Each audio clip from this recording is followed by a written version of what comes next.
গণতন্ত্র বিপন্ন করে জনগণকে ধোঁকা দিয়ে 2007 সালে 11ই জানুয়ারি যারা ক্ষমতা দখল করেছিল, তখন তারা আমাকে নিরাপদে দেশ ছেড়ে যাওয়ার প্রস্তাব দিয়েছিল। কিন্তু আমার দলের নেতাকর্মীদের গণতন্ত্র বিরোধী অপশক্তির হিংস্র থাবার মুখে রেখে, দেশের জনগণকে ফেলে রেখে আমি দেশ ছেড়ে যাইনি। কারণ আমি জানি জ্ঞাতসারে আমি কোনো অন্যায় করিনি। আমার ছোট ভাই আরাফাত রহমান ও দেশ ছেড়ে যায়নি। ভয়ভীতি সত্ত্বেও দেশ ছেড়ে যাননি আমার মা গণতান্ত্রিক আন্দোলনের প্রধান নেত্রী বেগম খালেদা জিয়া। এর পরিণাম কি নির্মম ও ভয়াবহ সেটি আপনারা দেখেছেন, দেখছেন।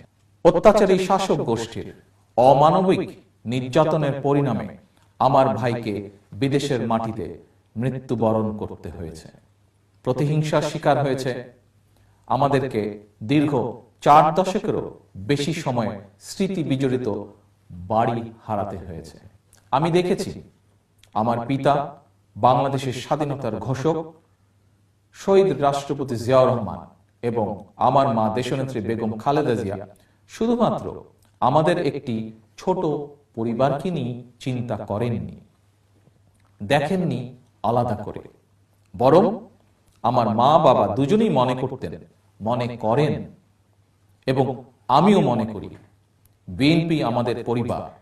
সারা দেশে বিএনপির প্রতিটি নেতা কর্মী, সমর্থক, শুভাকাঙ্ক্ষী আমাদের এই বৃহৎ পরিবারেরই সদস্য। বিএনপি পরিবারের প্রায় প্রতিটি সদস্যই বিগত কয়েক বছর ধরে ক্ষমতাসীনদের মামলা ও জুলুমের শিকার।